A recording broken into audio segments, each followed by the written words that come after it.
Welcome to the Altruistic Libertarian, advocate for a genuinely free society. I'm Anthony Wheeler, and today we begin our presentation of the Traffic Panacea Proposal.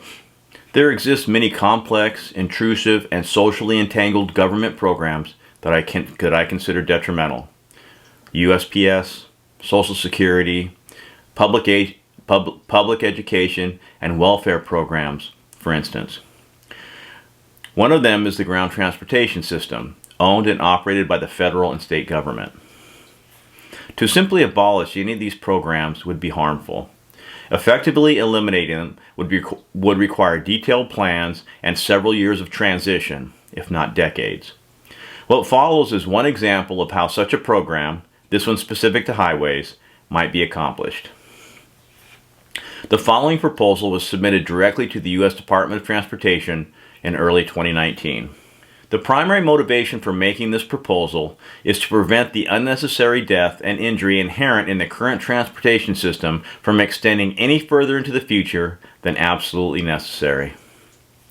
The purpose of this proposal is to describe an economically and politically viable method of transitioning to a safer, faster, cheaper, and more environmentally sound ground transportation system for passenger traffic. The Traffic Panacea Proposal targets a transition from a current passenger transportation system in the United States to the next generation transportation system. As such, existing traffic that includes large trucks, tractor-trailers, RVs, specialty vehicles, and military use will not be addressed. The latter category of vehicles will continue to be served by the legacy ground transportation system. The scope of the proposal includes a program overview, high-level requirements, cost-benefit analysis, program plans, and a preliminary budget. Everyone assumes that the current transportation system is acceptable as it is. No one challenges the social, political, legal, or economic status of the genesis and ongoing evolution. They take the deaths in stride as just another part of nature. Yet there is nothing natural about highway tragedies. There is nothing inevitable about what it costs to get from one place to another. Alternatives exist.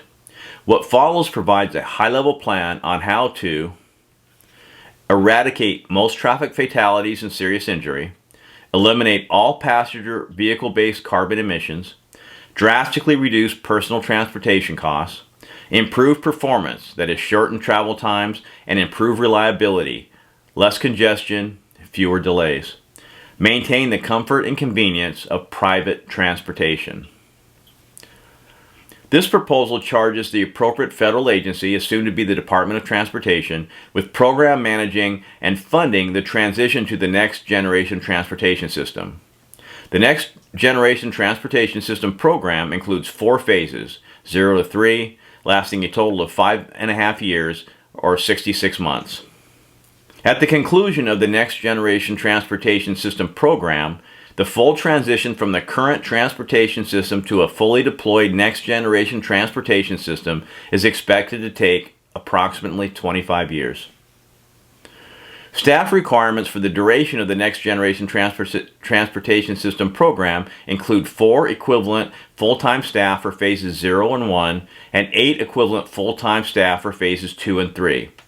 Budget requirements for the entire program, including staff and contract awards, equals $488.8 million.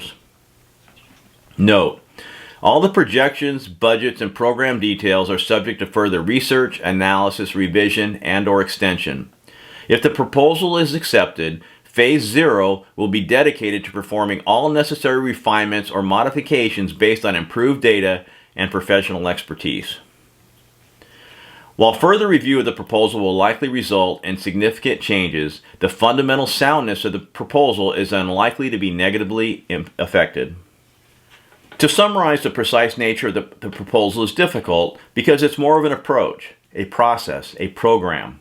The exact result cannot be determined beforehand because the actual design, development, and deployment of the next generation transportation system will be created through the program. That being the case, it may prove more meaningful to describe the model, the requirements, and the detailed program. Without asserting any design requirements, it is assumed that there will be three major components of the next generation transportation system, or NGTS, nuggets for short. New infrastructure that will provide the primary path for each segment. This is expected to be an aerial design extending some 50 to 100 feet or so off the ground, perhaps higher or lower, depending on the chosen design. For the purposes of this proposal, we will designate this generic structure as Nova Rails. Second, an interface of some kind will be designed that will provide the link between private vehicles and Nova Rails, designated SLICs. The SLICs may or may not be powered, and it's conceivable that they won't be required at all, depending on the final design. Third, a newly designed electric vehicle that will be privately owned.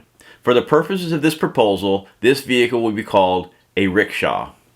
Each rickshaw will be designed to interface with the SLIC for on-off-boarding Nova Rails. In summary, think inverted roller coaster. Relatively narrow track, that is Nova Rails, with interfacing propulsion sled, SLICs, that holds the rickshaw. A tube system is also a possibility. At the termination of the program, some five and a half years after commencement, based on the proposed timeline, several private operators for nuggets will be certified to operate. Certified nuggets operators will manage all operations and determine rates, user interface, charging, billing, customer satisfaction, and capital spending. They will operate like any private commercial entity. Once these operators are certified, they will be encouraged, both by business opportunities and the support of the federal government, to expand nuggets to other routes, other cities, and everywhere in between. To avoid interoperability issues, the program is specifically designed to establish standards and protocols for all nuggets operators and rickshaw manufacturers. Nova Rails for all operators will be interconnected and used seamlessly by travelers. All Nova Rails will be network managed to optimize performance and ensure safety. Rickshaws will be auto-driven on and off boarding to maximize efficiency.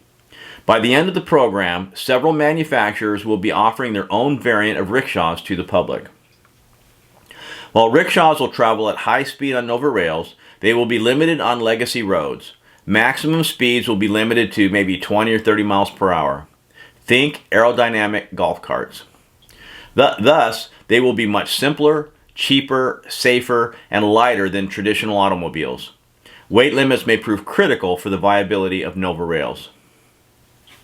Once the program ends, remaining Nova Rail build-outs will be funded privately and deployed where it makes the most commercial sense.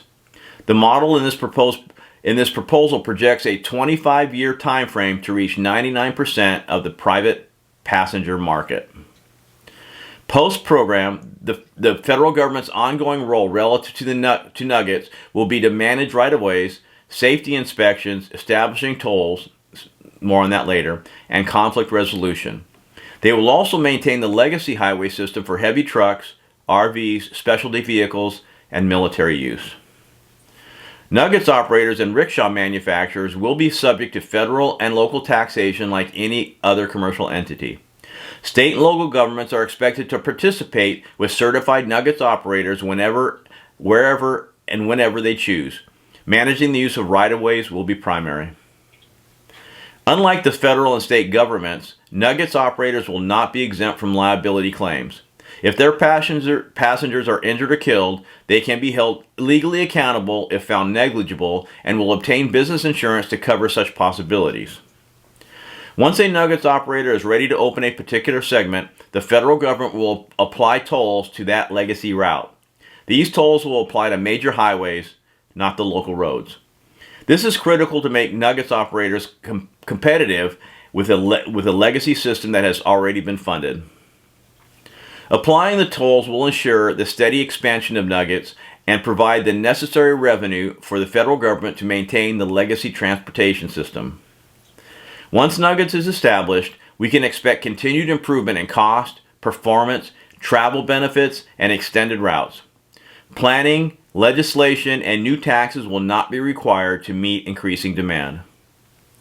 From the beginning, we can expect rickshaws to be provided by third parties, allowing people to use Nova Rails without owning their own rickshaw.